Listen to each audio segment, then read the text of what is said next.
Mga kasalukuyan at dating opisyal ang bubuo ng senatorial slate ng administrasyon para sa eleksyon 2025. May report si Bernadette Reyes. Mismong si Pangulong Bongbong Marcos ang nagtaas na mga kamay ng bubuo sa senatorial candidates ng Alyansa para sa Bagong Pilipinas para sa 2025 midterm election.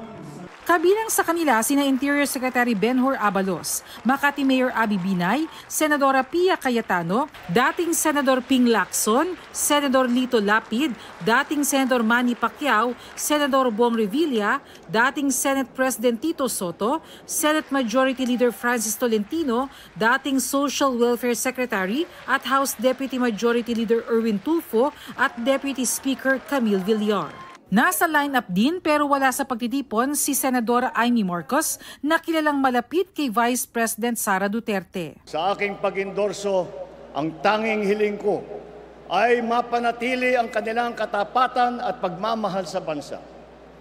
Ito ang pinakamahalagang katangian ng kandidato na aking tinitignan at pinag-iisipan. Bukod dyan, pinili rin ang mga susuporta sa mga programa at legislative agenda ng Pangulo ayon kay Navotas Representative Toby Chanco na tumatayong campaign manager. Ang mahalaga dito ay yung talagang susuporta. Naniniwala sila na yung plataforma ng Bagong Pilipinas, yan po ang magpapaunlad sa buhay ng bawat Pilipino. Binubuo ng 5 iba't ibang partido ang Alyansa para sa Bagong Pilipinas pero ngayong araw, sabay-sabay na pinirmahan ng kanilang mga lider ang isang manifesto bilang simbolo ng kanilang pagkakaisa bilang iisang koalisyon.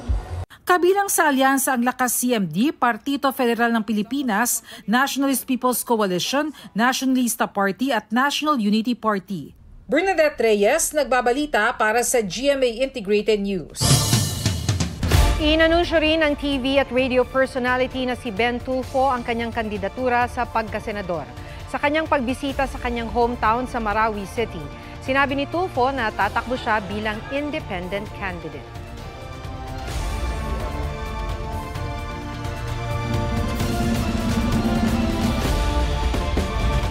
Huwag magpahuli sa mga balitang dapat ninyong malaman. Mag-subscribe sa GMA Integrated News sa YouTube. Sa mga kapuso abroad, subaybayan nyo kami sa GMA Pinoy TV at sa www.gmanews.tv.